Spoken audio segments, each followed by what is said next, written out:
Today, we'll be advancing 13 legislative bills along with budget proposals in the California State Senate.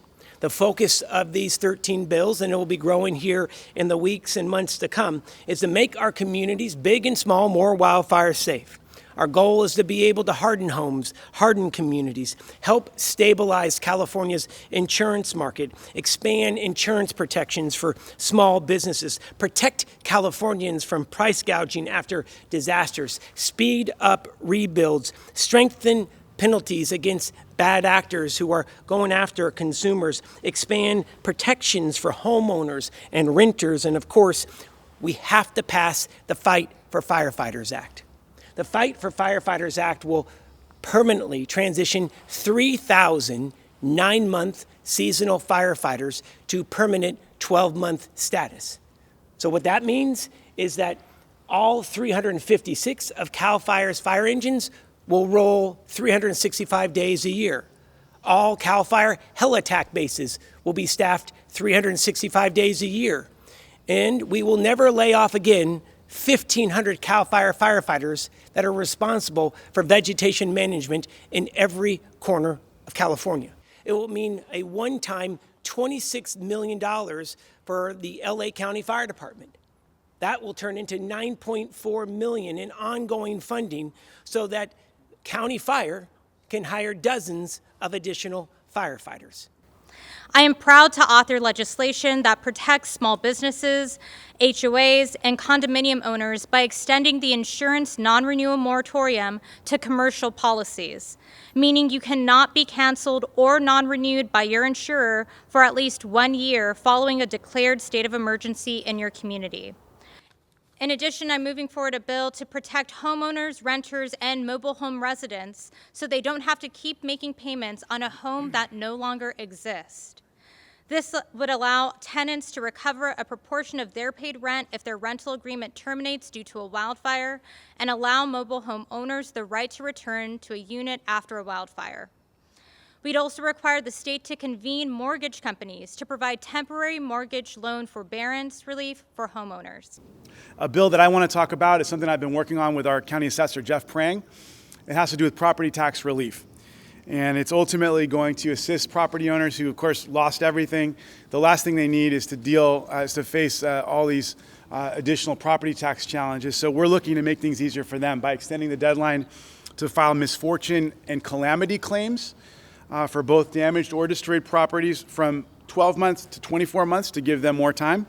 We're also extending the deadline to rebuild and transfer the base tax year of the original home to the new construction from 5 to 8 years. We're timing the, because the fire happened at the very beginning of January, we're going to let people file it with their previous year taxes so that it's reflective of the proximity to 2024. And we're also looking to extend special property tax exemptions for religious, for charitable, or hospital facilities that have been damaged or destroyed for up to 8 years. And we've got our Senate Select Committee Chair on Nonprofits who's here. We're going to be working very closely to ensure that our nonprofit sector is able to get back off the ground.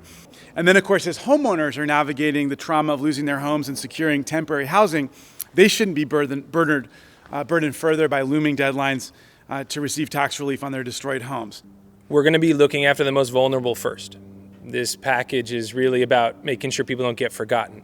And 400 healthcare, childcare, senior living centers that look after people that maybe don't have family to take care of them or on their own, or just where you send your kid to preschool. Those places are either closed or gone.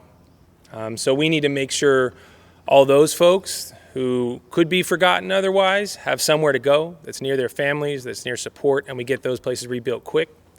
We're in an insurance crisis in California right now.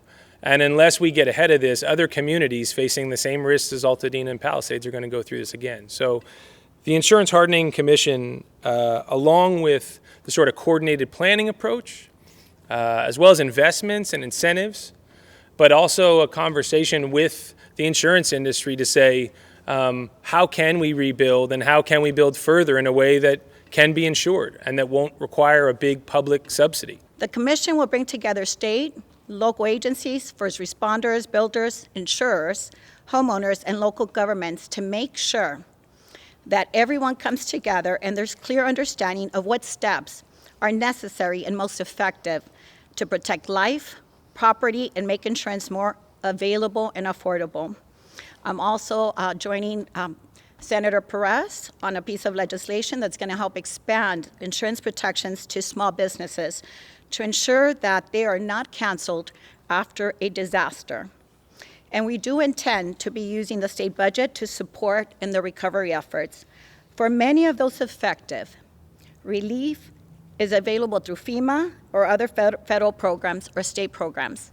But we know that there's a vulnerable population that is not going to be able to get support anywhere else. So we are supporting, by proposing a special fund to provide disaster relief to displaced people who cannot get support anywhere else.